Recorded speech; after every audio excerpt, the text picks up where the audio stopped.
Tell Me a Story, brought to you by COVID Recovery Iowa. Stand Tall, Molly Lou Melon. Written by Patty Lavelle, illustrated by David Catrow. To my brother, J. Christopher Lavelle, Merry Christmas, 1976. And always to my mother, Sandra, P.L. For Emily Ann, the biggest little girl in the neighborhood, D.C.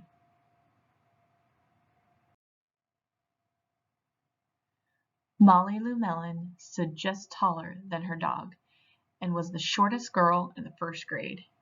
She didn't mind. Her grandma told her, "Walk as proudly as you can and the world will look up to you." So she did. Molly Lou Melon had buck teeth that stuck out so far she could stack pennies on them. She didn't mind. Her grandma had told her, "Smile big and the world will smile right alongside you." So she did.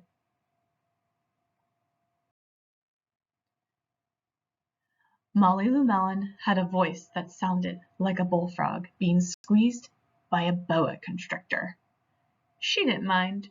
Her grandma had told her, "Sing out clear and strong and the world will cry tears of joy."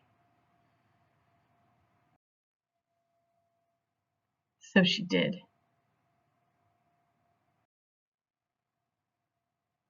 Molly Lou Melon was often fumble-fingered. She didn't mind. Her grandma had told her, "Believe in yourself and the world will believe in you too."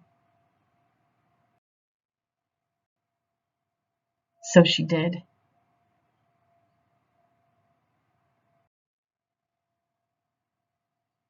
Then Molly Lou Melon moved to a new town. She had to say goodbye to her grandma and all of her friends and start in a new school. On the first day of school, Ronald Durkin called her "Shrimpo" in gym class. When the game started, Molly Lou Melon caught the football, ran under the legs of Ronald Durkin, and scored a touchdown. All the children thought, "Wow, she's good," and Ronald Durkin felt very foolish. On the second day of school, Ronald Durkin called her "Bucky-Tooth Beaver." Molly Lou Melon took out her pennies, stacked 10 high on her teeth, and smiled as big as day. All the children smiled with glee, and Ronald Durkin felt very foolish. On the third day of school, Ronald Durkin said, "You sound like a sick duck. Honk, honk."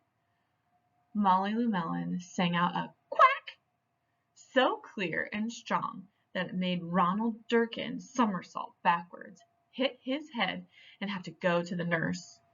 All the children cried out with joy to be free of Ronald Durkin for the rest of the afternoon, and Ronald Durkin felt very foolish.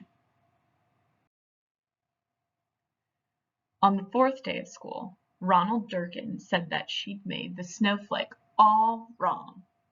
But Molly Lou Melon opened up her paper and revealed the most beautiful snowflake of all. All the children oohed and ahed, even Ronald.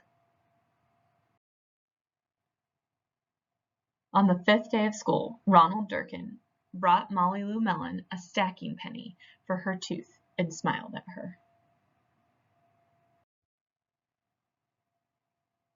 That night, Molly Lou Melon took out a pencil and paper and wrote a letter to her grandma. "Dear Grandma, I wanted to tell you that everything you told me was exactly right. Love, Molly Lou Melon."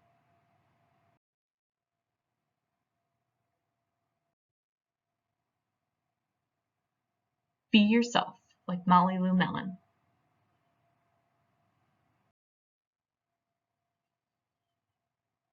The end.